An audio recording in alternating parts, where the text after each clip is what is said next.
Welcome back, guys. So now we're going to dive into the history of these 16mm and Super 16mm cameras, so you can kind of see where the progression has come from. So tell us a little bit about this Bell & Howell.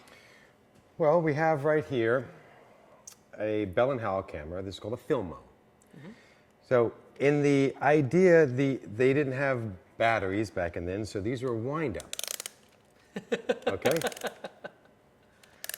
You basically wind this up and you get enough time to run. And they have 3 lenses.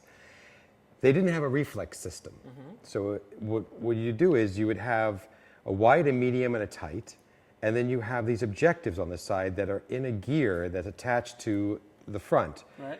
So if you wanted to see and go and switch from a wide or a tight or a medium, you would turn this and it would engage the proper element to be able to view through its element that would simulate what this lens is seeing, because this lens is filming, is capturing the film on this part. Right.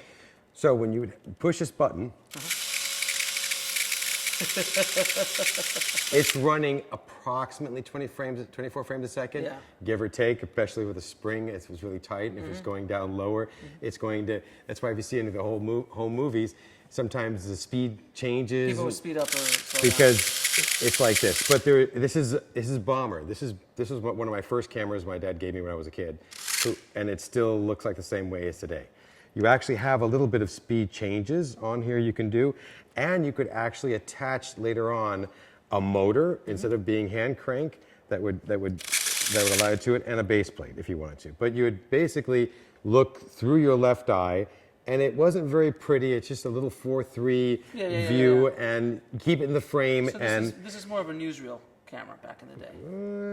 It could be a newsreel, but it's mostly what people would have as their home movie camera. And these are engine. Oh, the glass is beautiful. These are C-mounted lenses that are tack sharp, and you would of course have to have a meter, measure what the exposure was, and change it on the lens. Do your focus without a reflex system, and then. And I see here it says 4 feet, 5 feet, 6 feet, kind of thing. That's funny. Yes. All right, so tell us about these guys. So actually, this was regular 16mm. Okay, so it's okay. So now we jump ahead, and we get into Arriflex making this. I think they made this in 1964, I believe. With that same idea that Bell & Howell did, they made a 3-lens turret. And you can change the lenses. Well, actually, you can rotate this. The same idea, wide, medium, and tight.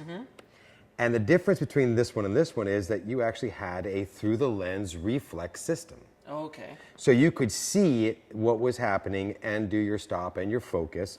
And inside this camera would be a ground glass. So as opposed to this guy you actually are not looking through the lens. You're Ever. Ever. This one, you're actually seeing what the lens is seeing. But if you were to look back in the days of Citizen Kane and Lawrence of Arabia and these older films that were shot in 35mm, you didn't look through the reflex system either. Right, because there wasn't. It was called a rack over, Right. Mitchell. So you would have the lens objectives, you would have the camera, you would rack the camera over to the objectives, look through it, and then rack it back for the lens to film. So you would do this constantly back and forth when you would get your focus and that kind of stuff.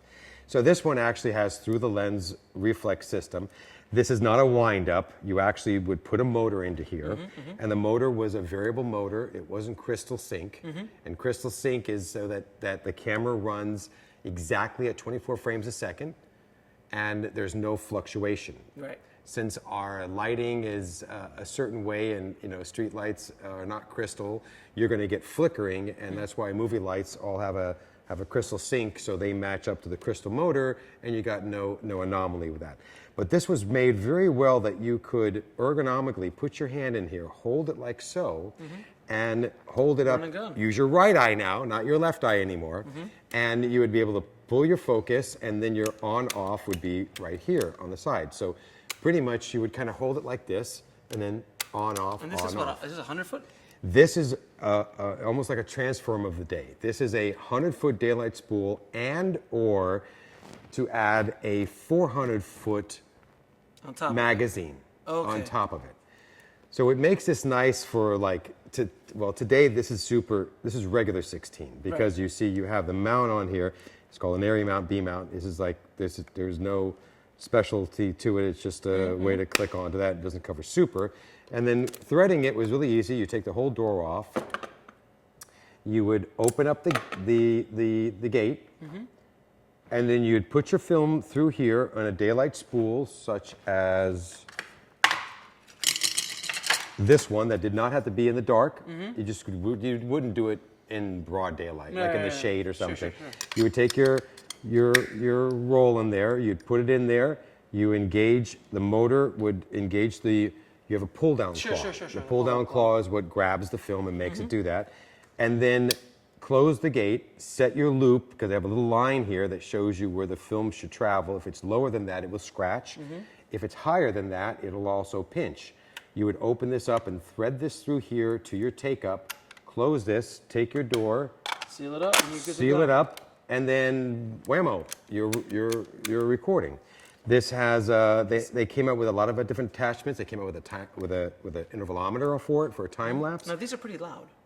Well, they're not for sound. They're non-sound cameras Got it. because at that time, again, a blimped camera wasn't important for this. This was like the Maserati of your home video. Yeah, it's a high-end home video camera back then. And they made a lot of these, and they would use these again in all war footage and in films and documentaries and a lot of French films. I think. I don't know if Fellini had some. I saw it at least in some stuff, scenes. yeah. So this is what it was. Now it ran off of a different voltage, like I think it was 8.4 volts. And normally today everything runs off of 12 volts on a analog film camera and 24 volts on a digital film camera, which is not digital. And then digital now runs off of anywhere from 24 volts or 18 volts and up. Got it. So there was a standard for this. So you had to have special batteries that would plug into this with a cord, and you would go and do this. What we have done here, which is very unique, and probably you never find this anywhere else, is we've taken these cameras and modified them for Super 16. So that's what this guy is. We did this for the reason because when you want to have a small 16 package, and the cameras that we're going to show you afterwards, they get a little bit bigger and a little bit bigger, and you want sometimes something really small to get into small corners, just like you do like the Epic these days, or a Scarlett or something, or an Alexa Mini. Or Blackmagic. Or Blackmagic or something like that, and you wanted to be able to do that. There was it was not ever designed for that, so we totally changed it to a hard mount PL. We had Sherco make a ground glass for 16:9 to be able to put that, because the ground glass, which is here, is actually there's a prism in there. Right. There's a prism inside of this, so you have to put this. You have to put the ground glass, and if you look inside the camera, I mean you have a real magnifiable eyepiece. It doesn't orientate, so if you're going to do low shots, you gotta go down and do that.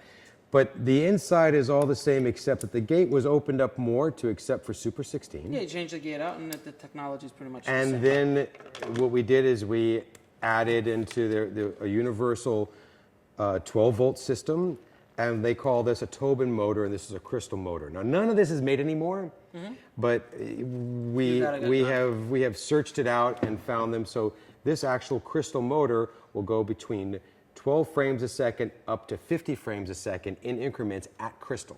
So you did this specifically for a show that you guys were renting out. We were doing Burn Notice here, and Roy Wagner needed to have something smaller, and we were wanting to make something.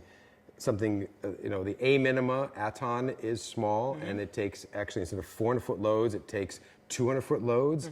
But this even takes 100-foot loads, or the addition to a bigger 400-foot magazine. Gotcha. And then you have now the access of all PL mount Super 16 lenses to be able to put on this. Now with the idea of, you can see here the shutter. The shutter is actually a bow tie mirror. It's mirrored, and while it's spinning, to have it a reflex system, the mirror catches the light for a millisecond, lets you see it, and then as it spins, it opens it up so that the film can be exposed, and immediately it's closed again because the shutter comes into place, the pull-down claw pulls down, and it opens up again, and it covers it, pull-down claw, and it's doing this. All mechanically. All mechanically. And, you know, you just have to worry about oil, and the only thing that could ever go wrong with that is the motor, kind of thing. They're pretty, they're You can tanks. drop it, They're you can run tanks. over it. It's And a... just for you guys not to know, this has a good weight to it, and you could do some damage with it if you hit somebody. Yeah. I mean, I can lift it up and hold it out with one hand, but yes, it is all made out of... Solid. Solid. It's a solid piece. So which is the next camera you want to talk about? So when Arriflex came out with this is a nice, and then when we made these, we made them for the idea of schools doing Super 16, and the SR is a highly modified camera that has a lot of maintenance that has to be done with it. Right. And you know, you can't... This is a lot less maintenance. A lot less maintenance, And you can still get an image. and you can get great images because you're using the great glass. And then the other drawback would have been, well, you don't have crystal motor. Well, we solved that. And the other one would be, you don't have the right ground glass markings. You have to pencil it in with a pen. No, it's all done like that. So this is the Arri S. Now the Arri S was in, after this left, came the Arri M. Now the Arri M was very similar to the S, except it did not take 100-foot spools. You had to use a standard 400-foot Arri M magazine on top of this. So it's a little bit more serious. Yes, but the it plays with all the same things. As you can see, it has the same type of motor system. It has same type of sync, same type of eyepiece.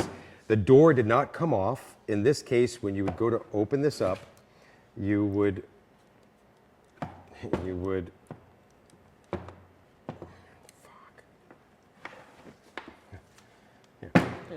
yeah, sorry. So as you can see, if you would open this up, you would actually move this to here, and the door would hinge open, and the ground glass now is inside the door. And again, these were modified, and if you look at the movement is very, very much similar to the Arri S, and except for the thing is, there's not an extra type of gear, so it's faster to load this. It's not recording.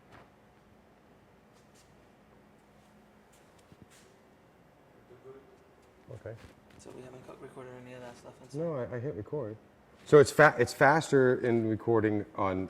It's faster in loading the mag because you don't have to go through another type of sprocket system. Okay. You could load the mag. And the day when I remember renting this out to people, we would use these because of the profile of it. It doesn't look like a rabbit ear.